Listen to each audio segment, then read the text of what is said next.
Hello hi welcome to my channel one pot wonders. இன்றைக்கி ஒரு breakfast recipe தான் நம்ம பார்க்க போகிறோம். இது white sauce pasta. So very simple இன்க்ரீடியன்ட்ஸில் நான் பண்ணி முடிச்சிட்டேன். இது ஸோ சூப்பராக இருக்குது சுட சுட சாப்பிட்டா. ஸோ இது ஒரு சிம்பிள் இன்க்ரீடியன்ட்ஸ், அவ்வளோ ஒன்று இன்க்ரீடியன்ட்ஸ் தேவைப்படாது இதுக்கு. ஜஸ்ட் 2-3 இன்க்ரீடியன்ட்ஸ் தான் இதுக்கு.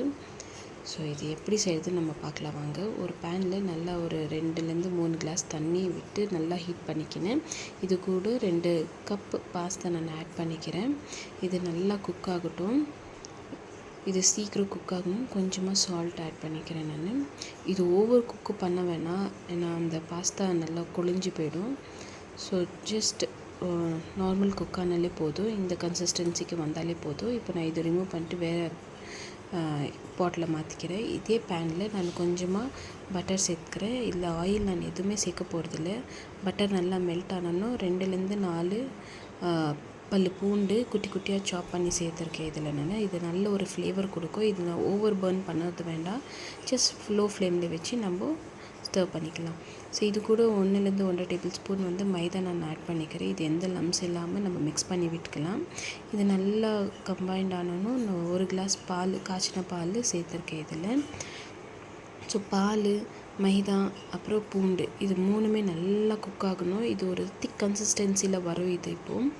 ஸோ கொஞ்சம் பாயில் பண்ண விடலாம் சிம்மிலேயே வச்சு. இப்போது சீசனிங்ஸ் ஆட் பண்ணிக்கலாம். Chilli flakes, origami. இந்த பீஸா ஃப்ளேவர்னால் என் பசங்களுக்கு ரொம்ப பிடிக்கும், அதனால இதை ஆட் பண்ணிக்கிறேன் நான். இது கூட நம்ம நிறைய வெஜ்ஜீஸ் கூட ஆட் பண்ணிக்கலாம், ஏன்னா பசங்க வெஜ்ஜீஸ் சாப்பிட்றதுனால. வெறும் ப்ளெயின் பாஸ்தாவாக நான் செஞ்சு கொடுக்குறேன். ஸோ உங்கள் வீட்டில் வெஜ்ஜீஸ் லவர் யாருனா இருந்தால் நீங்கள் வெஜ்ஜீஸு, கார்னு, ஸ்வீட் கார்ன்ஸு எல்லாமே ஆட் பண்ணலாம்.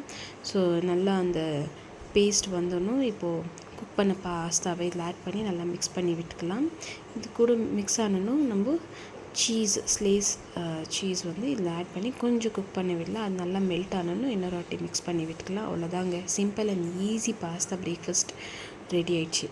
ஸோ பசங்களுக்கு ரொம்ப பிடிக்கும். இப்போ ஹாலிடேஸில் இருக்கும்போது வெரைட்டியாக கேட்குறாங்க.